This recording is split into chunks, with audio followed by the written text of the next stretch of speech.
Hi everyone, and welcome to Clay's Canucks commentary on a night where the visiting Calgary Flames handily defeated the Vancouver Canucks by a score of 4-1. And I don't like what's happening right now. Even the most optimistic and hopeful side of me, and some of you would say that I'm way too optimistic and hopeful, can see that the Canucks' chances of making the playoffs are slowly slipping away. With the return of Dan Hamhuis to the lineup after missing 21 games with a broken jaw, the Canucks iced a completely healthy roster tonight. But even so, they came out with a relatively flat effort, similar to the one against Columbus a couple nights ago, and thus they suffered another loss. It might be time for Coach Willie Desjardins to split up the lines a little bit. He's basically gone with the same 4 forward lines for the past 2 games. The only change up front for tonight's game was substituting one rookie for another, Jake Virtanen in for Jared McCann. Maybe it's time to look at moving someone else up to play with the Sedins. Maybe it's time to move Burrows off of that third line. And maybe it's time to get Verbata away from Berchi and Horvat. Also, I think it's time to get Brandon Sutter off of that fourth line. In the past 2 games, he's looked really good, and I think he can be moved up in the lineup. Of course, that's going to have a trickle-down effect somewhere else. There's 2 interesting things that I want to throw at you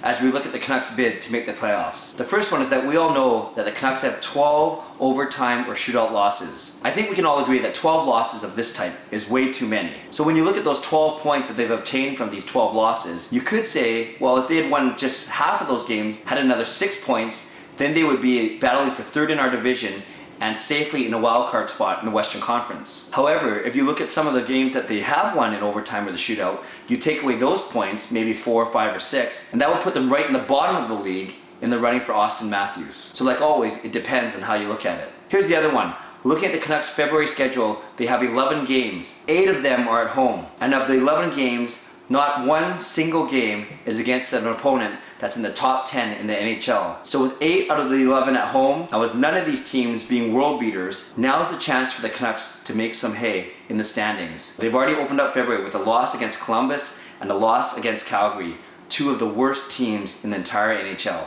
Let's get to Canucks in a word. Garbage. Knapp. Matthews. Ew. Tank. 2017. Tank. Shameful. Tankety, tankety, tankety. Rebuild. Tank. Burned. Well, I get it. We lost to the Flames. Very good, Brandon. Rip 37. Knockout. Discouraging. Lost. Ova. As in O-V-A-H. Oops. Heartbreak.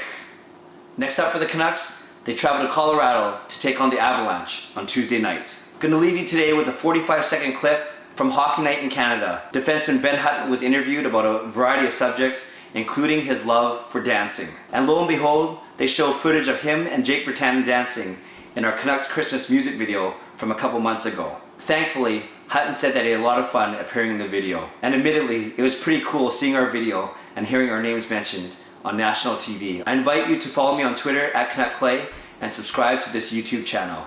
Thanks again for watching. God bless and go Canucks go.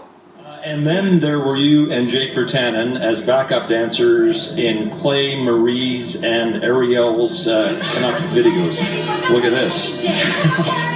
Did you take dancing lessons as a kid then? No, I don't know, I like to goof around, I guess. A lot of shower dancing, I guess you could say. Someone said that Virtanen looked like he was trying to hail a cab, but I think yours was more of a modern, interpretive, contemporary dance. Fair way to describe it?